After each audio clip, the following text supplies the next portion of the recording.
할렐루야. 제 주일날 전체 카톡을 했습니다. 우리가 추수감사주일 감사 헌금을 가지고, 우리가 그것을 가지고 이제 선교 헌금을 드렸습니다. 우리가 겨울에 배가 고프다고 종자씨 먹으면 어떡하죠? 안 되죠. 배고파서 우리가 그거 막 급하게 막 쓰는 것보다 이것을 하나님께 심는 것이 더 감사할 것 같아서 하나님께 드렸습니다. 그래서 성경헌금을 보냈는데 연락이 왔어요. 너무 어려워해주고 하나님께 막 매달리고 있었대요. 너무 어려워해주고 매달리고 있었는데 제가 응답이 됐다라는 거예요. 그래서 너무나 감사하다고 연락이 왔습니다. 그래서 우리 성령님은 정말 대단하시고 정말 최고이십니다. 그렇게 이제 제가 답글을 이렇게 남겼습니다. 그런 얘기 들으니까 기쁘죠. 우리 모두가 하나님 앞에 심은 것입니다. 이것을 통해서 그 교회가 위로받고 또 복음을 위해서 힘있게 나아갈 수 있는 그런 힘을 얻었다라는 거, 거기에 우리가 쓰임받았다라는 거, 얼마나 감사한지 모르겠습니다. 그래서 총 약 150만 원 정도 하나님 앞에 이렇게 선교헌금 또 구제헌금으로 이렇게 드렸습니다. 아프리카 선교를 하려고 그랬는데 그거보다 어려운 사람이 있어야지고 그분을 돕는 게 더 나을 것 같다라는 그런 감동이 있어야지고 아프리카 선교 말고 또 구제헌금을 해서 총 우리가 150만 원 정도 헌금을 했습니다. 우리가 여러분이 하나님께 드린 이 헌금은 이렇게 쓰입니다. 이렇게 하나님 앞에 이렇게 귀하게 쓰임받은 거 하나님께 감사드리고 찬양 올려드리고 영광 올려드립니다. 하나님께서는 우리 가운데 복 주시기를 원하십니다. 여러분 믿습니까? 우리 하나님께서 인간을 창조하시고 나서 우리에게 복을 선포하셨습니다. 우리로 또 하나님께서는 어쩔 때는 때에 따라 우리를 광야로 인도하시지만 그 광야는 괴롭지만 사실 광야로 우리를 인도하셨다라는 것은 복 주시기 위함입니다. 여러분 이것을 동의하십니까? 하나님은 우리로 광야로 인도하시는 것조차 복 주시기 위함이라는 것입니다. 예수님께서 이 땅에 오셨습니다. 그 이 땅에 오신 것도 죄인을 복되게 하시려고 이 땅에 오셨다라는 것입니다. 복 주시는 것이 하나님의 본심이라는 것입니다. 오늘 창세기 9장 말씀을 나눌 것인데 오늘 본문에서도 하나님의 본심이 나옵니다. 그것은 하나님께서 우리 가운데 복 주시기를 원하신다라는 것입니다. 살펴보도록 하겠습니다. 노아의 홍수가 끝났습니다. 홍수가 지나가니까 황폐하였습니다. 그러나 노아는 하나님께 예배하였다라는 것입니다. 하나님을 예배할 때 하나님께서 예배 가운데 두 가지 복을 주셨습니다. 첫 번째는 9장 1, 2절 말씀인데 1, 2절 한번 읽어보도록 하겠습니다. 있습니다. 시작.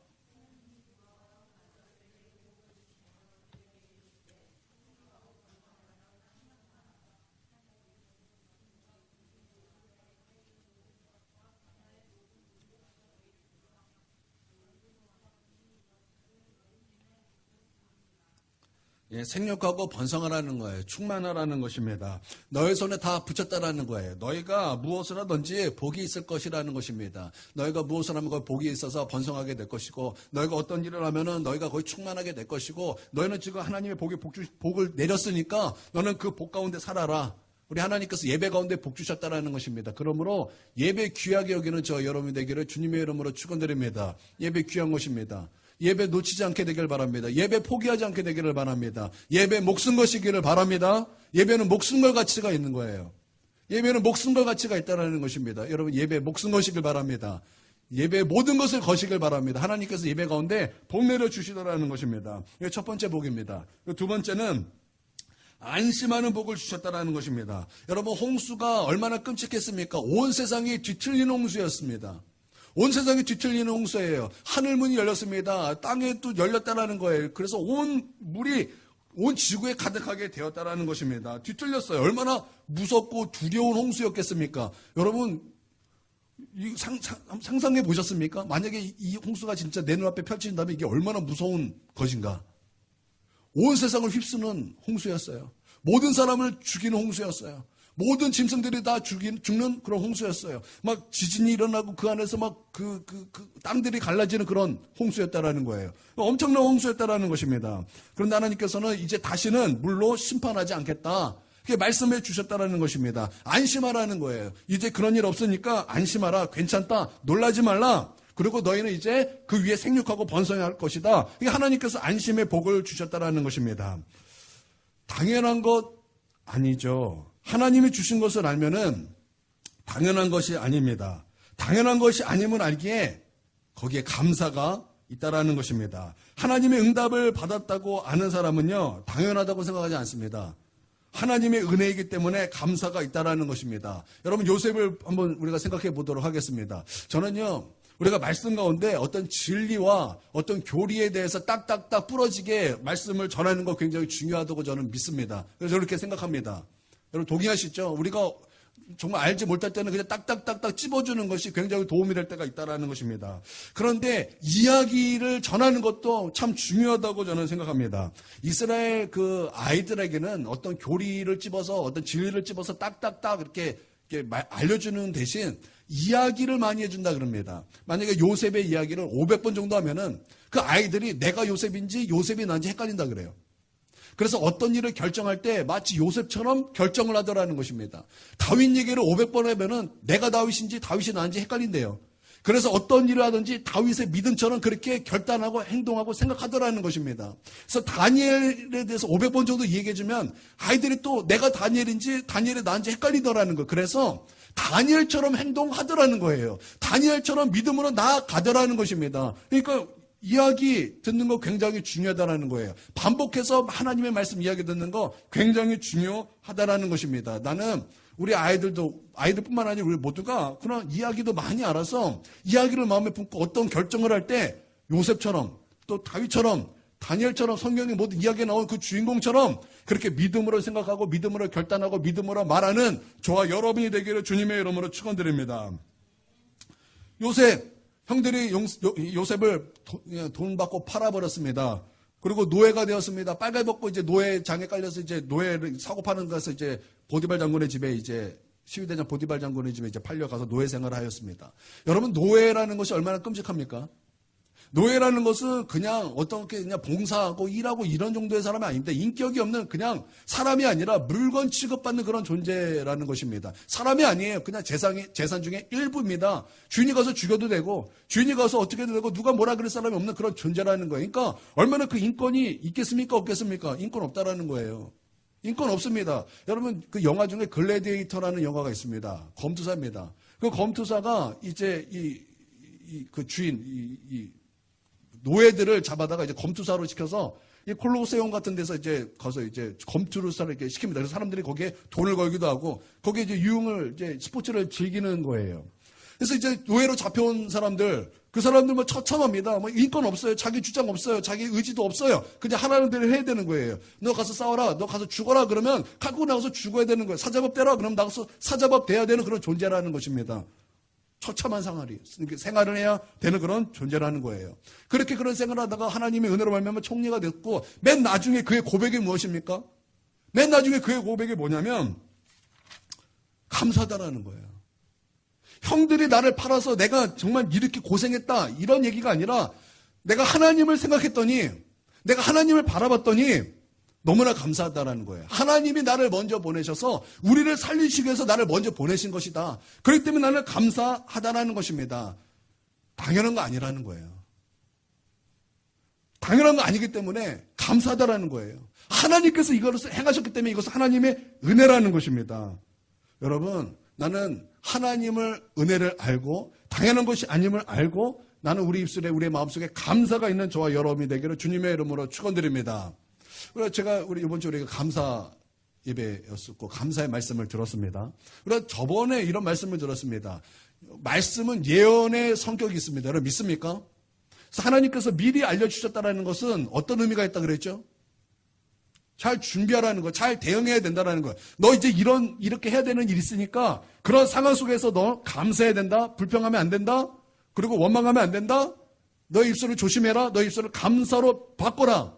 잘 대응하라 말씀하시는 거예요. 여러분, 이 한 주 이제 3일 지났습니다. 좀 잘 대응하고 계십니까? 여러분 잘 대응하고 계십니까? 잘 준비하고 계십니까? 여러분 나는 감사의 입술이 되게 주님의 이름으로 축원드립니다. 당연하다고 생각하면 안 된다는 거예요. 당연한 것이 아니라 다 하나님의 은혜라는 것입니다. 지금 이 노아가 복을 받은 거 당연한 것입니까? 아니라는 거예요. 생육하고 번성하고 복을 받고 안심의 복을 받고 이제 담대하게 나아갈 수 있는 거 그거 당연한 거 아니라는 거예요. 이거 다 하나님의 은혜라는 것입니다. 그러므로 여러분 하나님의 은혜를 아는 자 감사가 있다라는 것입니다. 여러분 나는 우리 입술에 감사가 있는 저와 여러분이 되기를 주님의 이름으로 축원드립니다. 어리석은 사람이 누굽니까? 당연하게 생각하는 사람들이에요. 당연하게 생각하는 사람이에요. 내가 이렇게 하면은 당연히 이렇게 받아줄 거야. 당연하게 여기는 사람들. 내가 뭐 하면은 이것은 당연해.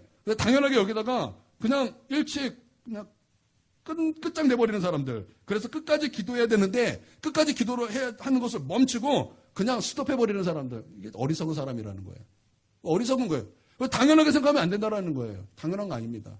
여러분 끝까지 기도하여 하나님의 승리를 맛보는 저와 여러분이 되기를 주님의 이름으로 축원드립니다. 당연하게 여기지 마십시오. 당연하게 여기면 당장 멈추게 됩니다. 아니에요. 아니라는 거예요. 멈추지 마십시오. 끝까지 기도하고 여러분 그래서 최후의 승리를 맛보는 저와 여러분이 돼야 한다는 것입니다. 여러분 저는 지금 살아있는 거 당연합니까? 당연한 거 아니라는 거예요. 그 당연한 거 아니에요. 그래서 감사한 것입니다. 이게 다 하나님의 은혜라는 것입니다. 똑똑하신 분은 이렇게 질문할 거예요. 목사님은 정말 죽었다가 살아났으니까 그렇게 말할 수 있죠. 아니에요. 누구나 다 마찬가지예요. 우리가 살아있는 것조차 이게 당연한 거 아니에요. 다 하나님의 은혜고 우리 삶에서 내가 살아있는 것조차 우리의 감사의 제목이라는 것입니다. 그러므로 여러분 우리가 하나님 앞에서 감사가 넘쳐나는 저와 여러분이 되기를 바랍니다. 앞부분에 이렇게 예배를 통해서 이제 복을 받게 되었습니다. 세 번째인데 이게 오늘 읽었던 본문의 말씀입니다. 18절부터는 이제 세 번째입니다. 18절부터는 다른 사람의 허물을 덮어주는 자가 복이 있다라는 거예요. 더 정확하게 말하면 남의 허물을 보고 떠벌리고 다니면 저주를 받고 다른 사람의 허물을 덮어주면 복을 받게 된다라는 것이 오늘의 핵심의 말씀이라는 것입니다. 어떤 전도사님이 교회에 이제 부임을 하게 되었습니다.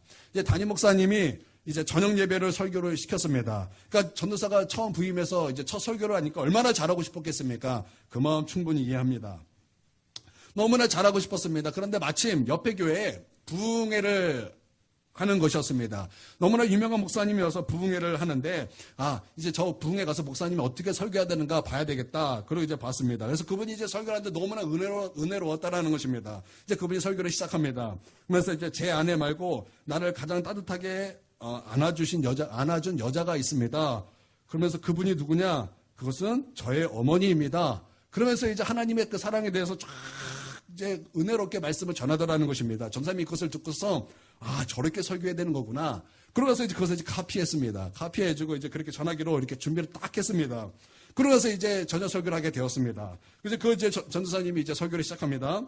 제 아내 말고 저를 가장 따뜻하게 안아준 여자가 있습니다. 그랬더니 그 교회는 40년 된 교회였어요. 그러니까 정통이 있는 그런 교회. 갑자기 그 말을 들으니까 장로님들이 갑자기 뒷목을 잡기 시작하는 거예요. 권사님들이 막 갑자기 거품을 물어요. 아니 세상에 어떻게 그런 말을 할 수 있지? 막 그런 분위기예요. 그러니까 그런 분위기가 되니까 이 전사님이 당황하기 시작하는 거예요. 당혹했습니다. 뭐 어쩔 줄 몰라기 시작했습니다. 그랬더니 설교가 생각이 나지 않고 원고가 눈에 보이지 않게 되었다라는 것입니다. 그래서 너무나 당황한 나머지 전사님이 이렇게 말했습니다. 그런데 그 여자는 생각나지 않습니다. 그랬더니 막 사람들이 막 쓰러지고 난리가 났다라는 거예요. 설교가 엉망이 되었다라는 것입니다. 그러면 담임 목사님은 전도사님을 자르고 다른 전도사님을 초빙해서 세워야 됩니까? 아니면 용서하고 응원해주고 힘내라 그러고 해야 되는 것입니까? 처음에는 용서하고 계속 그러면 안 되겠지만 처음에는 용서하고 덮어주고 응원해준 모습이 있어야 한다라는 것입니다. 얼마나 잘하고 싶었겠습니까? 그런데 이게 또 잘한다고 되는 게 아니라는 거예요. 여러분 다른 사람의 허물을 덮어줄 수 있어야 한다라는 것이죠. 18절 읽도록 하겠습니다. 18절입니다. 시작. 방주에서 나온 노아의 아들들은 셈감과 야벳이며 함은 가나안의 아버지라. 지금 이 노아의 세 아들이 소개되고 있다는 것입니다. 셈, 함, 야벳 이렇게 소개되고 있는데 한 사람이 더 소개가 되고 있다는 것입니다. 누굽니까? 함의 아들 가나안이 소개가 되고 있다는 것입니다. 아니 왜 또 이 함의 자손이 왜 소개되고 있는 것입니까? 복선이라는 거예요. 복선. 하나님께서 무엇인가 말씀할 것이 있음을 복선으로 말씀하고 있다라는 것입니다. 20절에 보니까 노아가 농사를 시작하여 포도나무를 심었더니 이제 이렇게 또 이제 이야기가 시작되고 있습니다. 이 포도나무를 심었다라는 것은 부유하다라는 뜻이에요. 부유하다 뭐 이런 뜻이 있습니다. 그러니까 이제 포도나무를 심었고 부유하게 되었고 이제 그래서 포도주를 많이 만들었고 그리고 이제 그것을 먹고 취해서 벌거벗은채로 이제 누워 있는 거예요. 근데 이게 단순히 그렇게만 볼 것이 아니라 지금 노아가 지금 어떤 그런 죄 가운데 놓였다 이렇게 봐야 된다라는 거예요. 그냥 술 취해서 벌거벗었다 이렇게만 볼 것이 아니라 그것도 있는데 어떤 죄 아래 놓였다 그런 뉘앙스라는 거예요. 이 말씀이 그런 뉘앙스입니다. 노아가 누굽니까? 이 창세기 6장에 보면 하나님께서 노아에 대해서 평가하기를 의인이고 당대 완전한 자라 그랬어요. 그리고 하나님과 동행하는 자라고 이렇게 말씀하였습니다. 그런데 노아가 죄를 짓고 벌거벗고 추위에 누워 있었다라는 것입니다. 여러분 이것을 통해서 우리가 배울 수 있는 것이 있습니다. 첫 번째는 심판이 죄를 해결하는 것이 아니다라는 거예요. 심판이 죄를 해결하는 것이 아니라는 거예요. 온 세상에 죄를 가득해서 홍수 심판이 있었습니다. 그러면 죄가 없어져야죠. 없어져야 되는 거 아니니까 죄를 심판하는 거잖아요. 없어져야 되는 거 아닙니까? 그런데 아니라는 거예요. 죄는 심판으로 없어지는 것이 아니라는 것입니다. 죄는요 십자가로 해결되는 거라는 거예요. 죄는요 십자가로 없이함을 받게 된다라는 것입니다. 여러분 믿습니까? 그러므로 저와 여러분은 십자가 붙잡고 하나님 앞에 서야 될 줄 믿습니다. 죄를 해결하는 것은 심판이 아니라는 거예요. 죄를 해결하는 것은 오직 그리스도의 십자가의 보혈 뿐이라는 것입니다. 믿습니까? 여러분 그 십자가 잊어버리지 않게 되기를 바랍니다. 십자가 붙잡고 하나님 앞에 예배하며 나아가는 저와 여러분이 되기를 주님의 이름으로 축원드립니다. 죄가 사함받고 죄를 이기는 능력은 십자가에 달려있다는 거예요. 어떤 청년이 있었습니다. 교회 나와야 되는 시간에 친구들과 놀다가 그만큼 죄를 저질렀습니다. 여러분 교회 나와야 될 시간에 교회 안 나오면요 죄밖에 안 져요. 그러니까 교회 나오세요. 교회 나오셔야 돼요. 교회 하나님께 나올 때 안 나오면 안 돼요. 교회 나오셔서 예배하고 기도하고 여러분 하나님 앞에 서야 된다는 것입니다. 제가 이것을 늘 항상 강조해 왔습니다. 청년이 있었어요. 친구들과 놀다가 그만큼 죄를 저질렀습니다. 큰 싸움에 휘말려서 큰 망신을 당했어요. 하나님의 심판이라고 본인이 생각했습니다. 그래서 하나님 앞에 나와 회개하고 엎드렸습니다. 그런데 그 순간은 다시는 죄를 지지 않을 거야 다짐을 했습니다. 그러나 결국에는 똑같은 죄에 빠져서 하나님을 의지하지 않고 십자가 붙잡지 않고 결국 하나님을 떠나가게 되었다는 거예요. 그러니까 심판이 죄를 해결하는 것이 아니라는 거예요. 여러분 죄를 해결하는 것은 오직 십자가밖에 없다라는 것입니다. 여러분 믿습니까? 그러므로 죄를 이기기 위하여 십자가 붙들고 사는 저와 여러분이 되어야 한다는 것입니다. 두 번째는 누구든지 넘어질 수 있다는 거예요. 그러므로 교만하지 말라는 것입니다. 여러분 누구든지 넘어질 수 있어요. 자기가 섰다고 생각하는 사람 그 사람 넘어질 수 있다는 거예요. 그러므로 교만하지 말라는 거예요. 여러분 내가 교회 잘 나오는 거 가지고 다른 사람 정죄할 필요도 없어요. 내가 그거 갖고 넘어질 수 있다는 거예요. 내 성품이 좋다고 여러분 막 다른 사람 평가하고 판단하면 안 된다는 거예요. 왜냐하면 내가 좋다고 하는 그 성격으로 내가 넘어질 수 있다라는 것입니다. 나는 안 그런다고 하던 바로 그런 것이 나로 하여금 쓰러지게 하는 것이 될 수 있다라는 거예요. 너는 의인이었어요. 완전한 자였어요. 그런데도 불구하고 하나님 앞에 범죄하더라는 거예요. 그러니까 완전한 자가 없다라는 거예요. 의인은 없나니 하나도 없다라는 거예요. 그러므로 여러분 교만하지 마세요. 내가 노아가 될 수 있어요. 노아도 완전하다고 평가받는 노아도 넘어지고 자빠지는데 우리라고 지금 통뼈겠습니까? 아니에요. 누구도 예외가 없어요. 그러므로 여러분 교만하지 마시고 여러분 내 의 내세우지 마시고 여러분 다른 사람의 허물을 덮어줄 수 있는 저와 여러분이 되기를 바랍니다. 22절에서 27절입니다. 한번 좀 읽어보겠습니다. 다시 한번 읽어보겠습니다. 읽습니다. 시작. 가나안의 아버지 함이 그의 아버지의 하체를 보고 바깥으로 나가서 그의 두 형제에게 알림해 셈과 야벳이 옷을 가져다가 자기들의 어깨에 메고 뒷걸음쳐 들어가서 그들의 아버지 하체를 덮었으며 그들이 얼굴을 돌이키고 그들의 아버지 하체를 보지 아니하였더라. 노아가 술이 깨어 그의 작은 아들이 자기에게 행한 일을 알고 이에 이르되 가나안은 저주를 받아 그의 형제의 종들이 종이 되기를 원하노라 하고 또 이르되 셈이 하나님 여호와를 찬송하리로다. 가나안은 셈의 종이 되고 하나님은 야벳을 창대하게 하사 셈의 장막에서 거하게 하시고 가나안은 그의 종이 되게 하시기를 원하노라 하였더라. 아멘. 가나안의 아버지 함이 노아의 벗었음을 보고 가서 형제들에게 알렸다 이렇게 말하고 있죠. 여러분 여기서 알렸다라는 것이 소문내다 떠벌리다 이런 뜻이에요. 그 부끄러운 모습을 형제들에게 떠벌렸다고 소문내고 다녔다 이렇다라는 것입니다. 여러분 우리도 이런 모습이 있다라는 거예요. 염려라는 이름으로 걱정이라는 이름으로 얼마나 우리가 소문내고 다니고 얼마나 떠벌리고 다닐 때가 많습니까? 이것이 바로 함의 모습이라는 것입니다. 그러나 셈과 야벳은 보지 않았습니다. 보지 않고 들은 것을 가지고 뒷걸음질해서 아버지의 부끄러움을 가려 주었다라는 거예요. 이게 십자가죠. 이게 십자가의 예수님의 모습 아니겠습니까? 여러분 우리는 예수님을 닮아가야죠. 예수님의 장성한 분량에 나아가고 예수님을 닮아가야죠. 여러분 믿습니까? 그러면 우리 어떻게 살아야 되는 거예요? 뜨겁게 사랑할지니 서로 허다한 죄를, 허다한 허물들을 덮으며 살아야죠. 주님께서 우리 가운데 너는 그렇게 살지 말라, 떠벌리고 살지 말라는 거예요. 어떻게 살아야 되는가? 사랑하며 살아야 되고 사랑하기 때문에 사람들의 허다한 허물을 덮으며 살아야 된다는 거예요. 이게 우리 가운데 또 중요한 교훈을 주는데 말씀을 보면은 이 함이 떠벌리고 나니까 하나님이 어떻게 하셨습니까? 저주를 내리시더라는 거예요. 그 자녀 이름을 꼭 집으셨죠. 그 자녀 이름을 꼭 집어서 함의 아들 가나안의 아버지 함 이게 뭐예요? 자기만 저주를 받는 것이 아니라 후손들에게 저주의 영향을 받더라는 거 아니겠습니까? 그러니까 떠벌리고 다니고 소문내고 다니고 덮어주지 못하고 내 의 내세우고 다른 사람의 허물을 자꾸 들치며 사는 사람들 저주받는다라는 거예요. 나만 저주가 받고 끝나는 것이 아니라 내 후손에게도 그 저주가 흘러갈 수밖에 없다라는 거예요. 그런데 덮어주는 자, 십자가를 닮은 자, 예수님을 닮은 자 그에게는 무엇이 있다라는 거예요? 축복이 있다라는 것입니다. 여러분 믿습니까? 그러므로 여러분 입을 침묵으로 바꾸십시오. 허물을 덮어주십시오. 서로 사랑하십시오. 뜨겁게 사랑하라는 거예요. 베드로 전서 4장에 나오죠. 무엇보다 뜨겁게 사랑할지니 허물을 덮으라는 거예요. 죄를 덮어주라는 거예요. 중동 지방에 50년간 싸움 한 번도 없이 아주 잘 사는 부부가 있었습니다. 그래서 누가 물어봤습니다. 물어봤더니 아내가 이렇게 대답하는 거예요.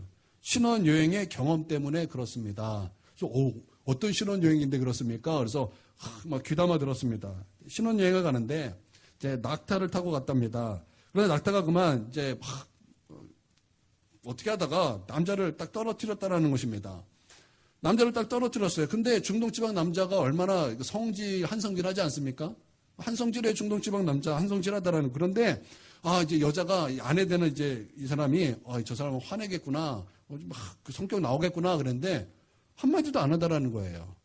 그래서 그냥 이 얘기하고 그냥 한 말 안 하고 그냥 다시 낙타에 타더라는 것입니다. 그래서 이 아내가 감동을 받았어요. 와, 내 남편이 정말 인격이 훌륭하구나. 어떻게 화를 한 번도 안 내고 저렇게 저럴 수가 있지? 내가 참 결혼 잘했구나. 그렇게 생각을 하더라는 것입니다. 한참 가다가 또 낙타가 막 움직여가지고 남편을 떨어뜨렸습니다.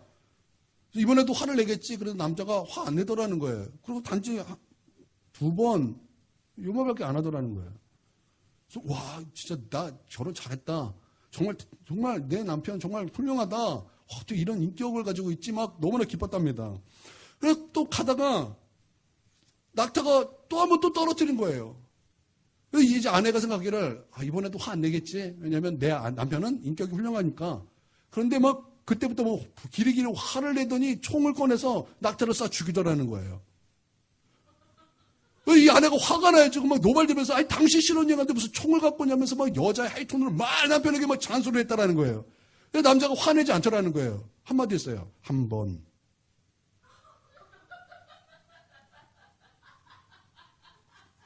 그 다음부터 이 아내는 화를 낼 수 없죠. 여러분, 이게 용서입니까? 너무 은혜 받는 거예요. 너무 은혜 받는 거예요. 이건 벼르고 있는 거죠. 이해력이 좋아요. 오늘 자면서 다시 한번 생각하면 또 웃길 거야.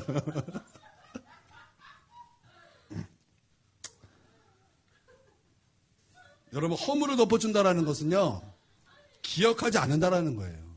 하나님께서 우리의 죄를 덮어주신다, 용서하신다라는 것은요, 그거 기억하지 않는다라는 거예요. 우리는 기억하잖아요. 우리는 덮어줬다 그래도 기억하잖아요. 너 언제 이렇게 했지? 막 끄집어내잖아요. 근데 하나님 그러시지 않는다라는 거예요. 하나님은 기억하지 아니하신다라는 거예요. 여러분 믿습니까? 하나님은 내가 회개하면 그 죄를 한 번도 짓지 않는 것처럼 우리를 그렇게 여겨주시는 분이세요. 여러분 믿으시기를 바랍니다. 속죄소금 무엇입니까? 우리의 허물을, 우리의 죄를 덮어주는 것 아닙니까? 덮으셨다라는 거예요. 덮으셨다라는 거예요. 우리는 필요하면은 덮은 것을 열어서 막 끄집어내지만 하나님은 잊어버리신다라는 거예요. 이것처럼 우리도 허물을 덮어준다 할 때 잊어버리는 거예요. 그 사람의 죄를 잊어버리고 그 사람의 허물을 잊어버린다라는 거예요. 너가 저번에 그랬지? 그거 아니라는 것입니다. 여러분 십자가 붙잡고 있는 그 사람 바로 하나님이 복 주실 사람이라는 것입니다. 누가 복을 받습니까? 예배드린 자가 복을 받습니다. 또 누가 복을 받습니까? 허물을 덮어주는 자에게 하나님께서 심히 창대게 하시는 복을 내려 주신다라는 거예요. 그러므로 여러분 복된 인생 되기를 주님의 이름으로 축원드립니다. 두고 보자 벼르는 사람이 아니에요. 너 어디 한번 두고 보자 이것이 아니라 덮어주고 가려주고 인내해주고 기다려주는 그런 저와 여러분이 되기를 바랍니다. 이게 십자가의 사람이죠. 십자가의 사람이죠. 내가 그것이 힘들 때 해야 될 게 우리를 위해 십자가에 못 박히신 예수 그리스도의 손을 바라보는 거예요. 저 손가락 못 박힌 손을 바라보면서 주님 나를 용서해 주셨는데 나도 용서 못하랴. 나 같은 것도 용서받았는데 다른 사람 용서 못하랴. 여러분 그렇게 십자가의 사람이 되기를 바랍니다. 십자가를 생각하는 사람 용서할 수 있어요. 주님의 못 박힌 손을 바라보는 사람 허물을 덮어줄 수 있어요. 그래서 허물 덮어주지 못하는 사람 잘 보세요. 십자가 생각 못하는 사람이에요. 내가 받은 사랑 그거 생각하지 못하는 사람이에요. 내가 받은 구원 그거 생각하지 못하는 사람이에요. 그리고 그 사람은 그 용서하지 못한 거 하나님 앞에 책망받고 망할 그런 행동이라는 거예요. 그러므로 여러분 십자가의 사람 되길 바랍니다. 허물을 덮어줄 수 있는 그런 사람. 여러분 그러기를 원하십니까? 오늘 좀 결단하기를 원합니다. 하나님 내가 용서받았는데 누구를 용서 못하겠습니까? 내가 십자가 바라봤는데 내가 누구를 용서하지 못하겠습니까? 내가 용서받았는데 하나님이 나를 참아주셨는데 나는 누구를 못 참으며 나는 누구에게 허물을 못 덮어주겠습니까? 그러므로 하나님 십자가의 사람 되게 해주십시오. 덮어주는 사람, 허물을 가려주는 사람, 부끄러움을 수치를 가려주는 사람 될 수 있도록 하나님 나를 도와주시고 복 내려주십시오. 여러분 우리가 이런 결단하면서 이 시간 함께 기도하기를 원합니다. 우리 10분 정도 우리